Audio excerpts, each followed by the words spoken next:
दोस्तों अगर आप भी रविंद्र जडेजा और बुमराह को शानदार खिलाड़ी मानते हैं तो वीडियो को लाइक जरूर कीजिएगा। दोस्तों इंडिया और इंग्लैंड के बीच खेले जा रहे पहले टेस्ट मैच में राहुल अक्षर और जडेजा की विस्फोटक बल्लेबाजी के बाद तीसरी पारी में बुमराह के आगे नतमस्तक हुआ इंग्लैंड तीसरे दिन ही जीत की कहानी लिखने के करीब है भारतीय टीम। तो आखिर कैसे इंग्लिश टीम को मुंहतोड़ जवाब देते हुए भारतीय गेंदबाजों ने किया पलटवार, जसप्रीत बुमराह ने कैसे अंग्रेजों की कमर तोड़ दी, आखिर किस गेंदबाज ने चटकाए हैं कितने विकेट, कितने रनों का लक्ष्य दिया इंग्लैंड ने टीम इंडिया को, आखिर कैसे भारतीय टीम ये टेस्ट मैच जीतने के बेहद करीब है। इस रोमांचक मुकाबले की अब तक की पूरी हाईलाइट तो हम आपको दिखाएंगे ही, लेकिन उससे पहले आपको क्या लगता है कि जडेजा, अश्विन और बुमराह में कौन सबसे बेहतरीन गेंदबाज है? अपनी राय नीचे कमेंट बॉक्स में जरूर दें।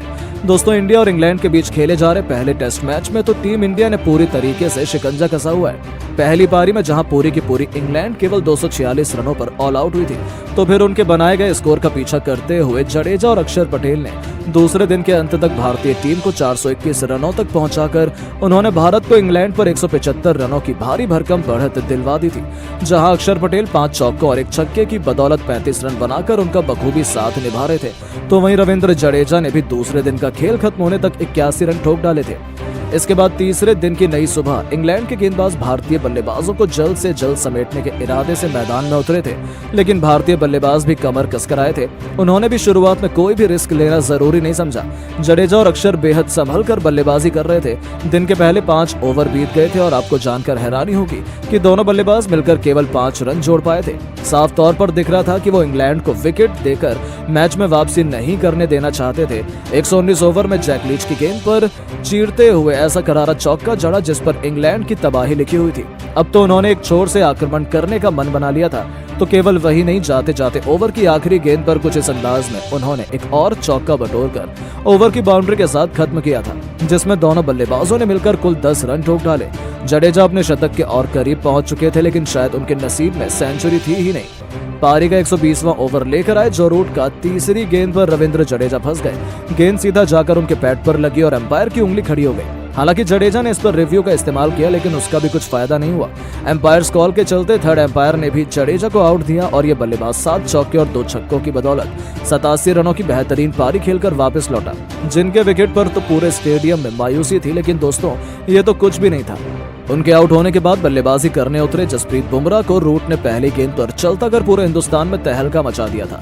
लगातार 2 गेंद पर 2 विकेटों ने इंग्लैंड की इस मुकाबले में जबरदस्त वापसी करवा दी थी।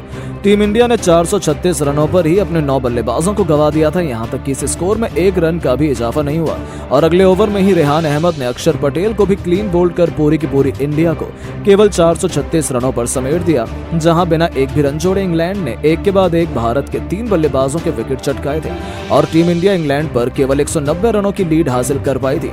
इंग्लैंड के लिए सबसे अधिक जो रूट ने 4 सफलताएं हासिल की और अपनी टीम की वापसी में सबसे बड़ा योगदान निभाया। अब तीसरी पारी में टीम इंडिया को मुंहतोड़ जवाब देने के इरादे से दोबारा से जैक क्रॉली के साथ बेन डकैत की तूफानी जोड़ी रनों की बरसात करने के लिए कदम रख चुकी थी। शुरुआत से रोहित शर्मा ने रविचंद्रन अश्विन को गेंदबाजी की कमान सौंप दी थी।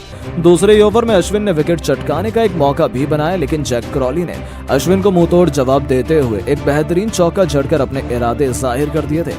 वो खतरनाक अंदाज में नजर आ रहे थे। बुमराह का स्वागत भी उन्होंने स्वीपर कवर के क्षेत्र में एक बेहतरीन चौके से किया था। 3 ओवर में इंग्लैंड ने 10 रन बना लिए थे। इंग्लैंड के बल्लेबाज कहर बरपा रहे थे। देखते ही देखते उन दोनों खिलाड़ियों ने बेसबॉल के नजारे दिखाने शुरू कर दिए। उनके विस्फोटक बल्लेबाजी का नतीजा हुआ कि इंग्लैंड ने उन्होंने 9 ओवर में ही 45 रन जोड़ लिए थे। टीम इंडिया को विकेट की दरकार थी। ऐसे में 10वां ओवर लेकर एक बार फिर रविचंद्रन अश्विन आते हैं और आती दूसरी गेंद पर उन्होंने जैक क्रॉली को अपने जाल में फंसा लिया, जिनका आसान सा कैच स्लिप में खड़े रोहित शर्मा ने लपका और इस बल्लेबाज को केवल 31 रन बनाकर पवेलियन का रास्ता दिखाया। उनके आउट होने के बाद बल्लेबाजी करने ऑली पॉप आ चुके थे। दूसरी तरफ डकैत पर विकेट गिरने का कोई असर नहीं हुआ। अक्षर पटेल के खिलाफ पहले 2 रन लेकर उन्होंने अपनी टीम को 50 रनों के पार पहुंचाया, तो अगली 2 गेंद पर 2 खतरनाक चौके जड़कर उन्होंने अपनी टीम को रॉकेट की रफ्तार से आगे बढ़ाना शुरू कर दिया। वैन डकैट बेहद खौफनाक अंदाज में बल्लेबाजी कर रहे थे। देखते ही देखते ऑली पॉप ने भी T20 के अंदाज को अपना लिया था। ये दोनों खिलाड़ी बेहद खतरनाक अंदाज में नजर आ रहे थे। उनकी घातक बल्लेबाजी का नतीजा हुआ कि लंच तक टीम इंडिया को कोई और सफलता हासिल नहीं हुई। लंच ब्रेक तक इंग्लैंड ने 15 ओवर में 89 रन बना लिए थे। लंच के बाद एक बार फिर ये दोनों खिलाड़ी भारत द्वारा बनाई गई लीड को जल्द से जल्द खत्म करने के इरादे से उतर चुके थे।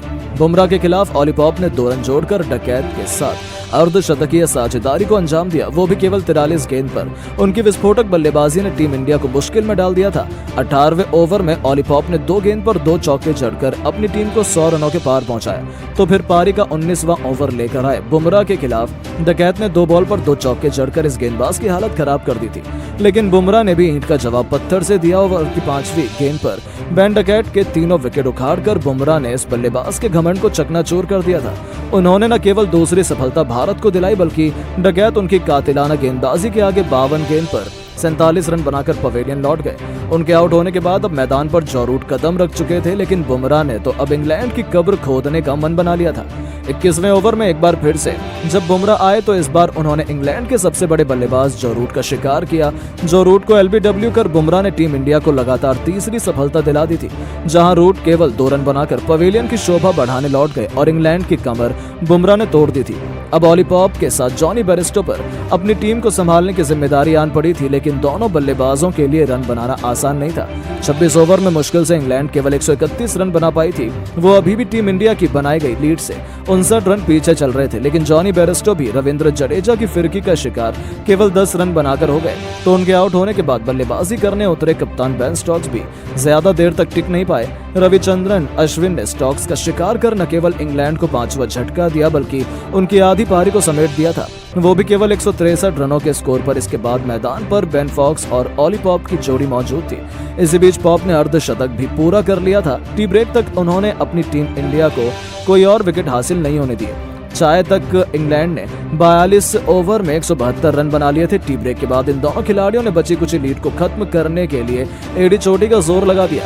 50 ओवर में इंग्लैंड ने 195 रन बना लिए थे।